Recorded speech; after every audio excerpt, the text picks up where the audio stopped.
Welcome to July's Garden, guys.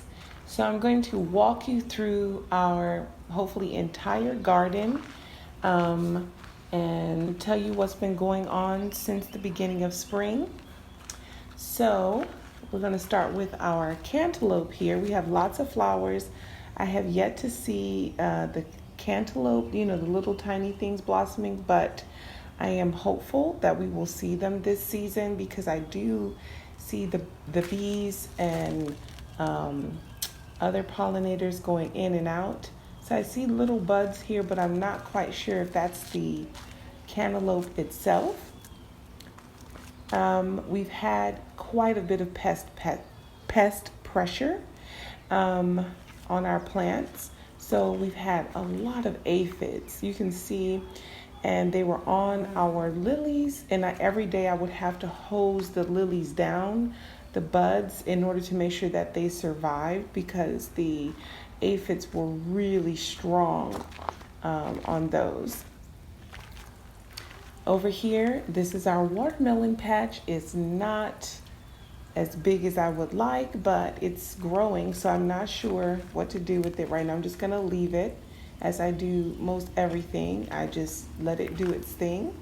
We planted some gladiolas in here. I got those for $9 on sale at Lowe's, and hopefully they'll bloom this season. But if not, they'll be in the ground for next season, and that way, we'll have lots of flowers. Here we have some garbanzo beans over here as well, some calendula, all through there, as well as weeds. That's the hardest place to get the weeds out. We have lots of basil. Our cilantro has gone, so I'm gonna have to fill that up. And yeah, and we have over here, this is a sunflower here. In this bed, we still have chives. This is a curry plant, and I have a bay leaf plant here that's doing really, really well. Let me get some of these weeds out of here. And we have some zinnia here, a sunflower. I think it put itself here. I don't remember planting that. I have some more lilies on this side, a dahlia, some calamint, and a rose bush that's kind of struggling under pest pressure. I don't know why that's so hard to say. In this box, we have marjoram that's completely taken over. I keep, cutting it back and drying out the marjoram, but it's strong. This is lemon verbena here. It's fighting for the sun. And I think this is a weed, so I'm just gonna pull this out. These squirrels keep planting the little pecans in here. If it was up to them, there would be pecans everywhere. So here there was a rose bush here, it's struggling, but we have the mint down there. The okra, it has just started to grow, which is cool. So that means we'll probably have okra well into the fall. As you can see, I'm watering the plants this morning. These tomato plants over here aren't doing as well as the others, which is fine. Like I said, we've had a lot of pest pressure, so it's just everywhere. And the heat combined with the temperatures outside that have been continuing to fluctuate all over the place.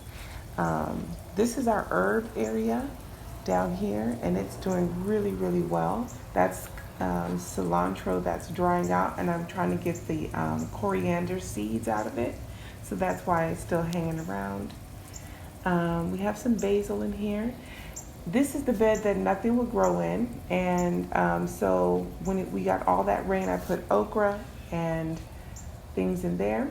We have our huge chamomile plant as well as peonies that I would like to move because they're not going to have enough space in this box. We have some yarrow and more lilies over here, as well as verbena. I forgot what these are called, but lots of cone flowers. Beautiful. This is our in-ground side garden, so it's doing really, really well. I've already had to cut it back twice, so it's thriving, to say the least. I think these are daisies right here. I'm not quite sure. This is our wandflower area. We have a lot of coneflowers, and yeah, it's doing really well on this side, really well. So I'm really proud of it. It's not as big and boisterous as last year, but it's okay. This is our sunflower area. We have zinnia in there as well, and cosmos, and they're all struggling for the sun right now. But it's beautiful nonetheless, and I'm looking forward to seeing them bloom. They're really tall, but not as tall as last year, which is fine. I have basil and peppers in these pots, hydrangeas growing here. We have some leeks. The kale, I don't know what's in this bed that's making it grow like this, but it's doing the most. Cucumbers back here that are struggling a bit, but it's okay. I'm letting everything do its thing, because that's the fun part about gardening. Violas, we have some turnips here, more hydrangeas. The nasturtiums are doing wonderful. These are the tomato plants that are going crazy over here. They are non-determinate, so they just grow crazy. We have basil in the front, some pepper plants over here. And like I said, I'm just letting everything do its thing. I mean, if it's working, just leave it. It gets a little wild, but it's fun. We have some cucumbers down here, peppers. I just created an herb bed in here, more hydrangeas. Hibiscus plant is doing pretty well.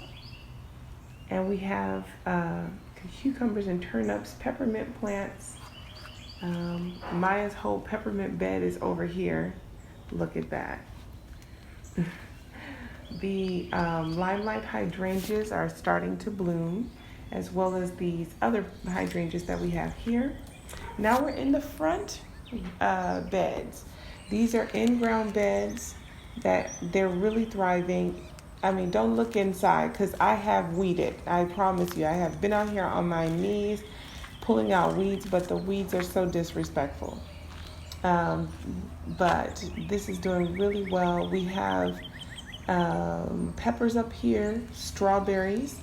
Maya's strawberry plants are doing wonderful up here. They're getting lots of sun. Pest pressure here.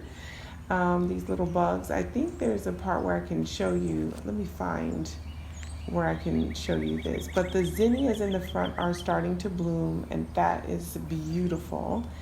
That's exactly what I wanted, because yeah, you can see they're really tearing into it. But the zinnias are strong, and they're like rolling with it. So I'm rolling with it too. On this side, yeah, this is the front. It's really grown in a lot, really filled in. And I use the zinnias to create filler, because next year, all of these plants will be really strong and tall. But the first year, they would need a little bit of help, and that's where the zinnias and cosmos came in filling. We have chrysanthemums in here. We have pepper plants, eggplant up here. See, Maya has strawberries. They just keep coming and coming. We need to pull them off because, yeah. We have lots of herbs up here. Zinnia plants, what else? Yarrow, daisies, rudbeckia, so much. And then anybody can tell me what do you do with the new strands of strawberries, because I don't know. We have hyssop up here, gladiolas, lots of zinnias that are coming through and see, these are the bugs that are on the zinnias. I kick them off every time, but they just come right back. Hopefully they leave at the end of June, because that's when they're supposed to be out. They've been evicted. So they're supposed to go. But we have so much up here. We have basil, we have eggplants, we have peppers, we have sweet potatoes up here, we have kale. We have the kale, yeah. And then but I'm not even worried about all of this on the zinnia, because they're really strong and they just keep going the whole season. So, and they get enough sun up here to keep flourishing. And see the pest pressure on the back of the lilies, so I have to come out and hose them down as well. We have lots of sweet potatoes, Swiss chard over here. Look at this rainbow Swiss chard, guys. Isn't it gorgeous?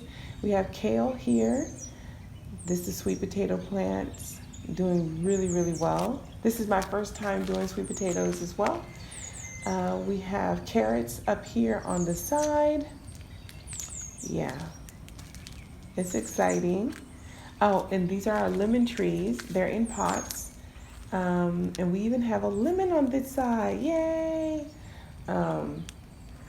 But I hope you guys found this video helpful. See you in the next one.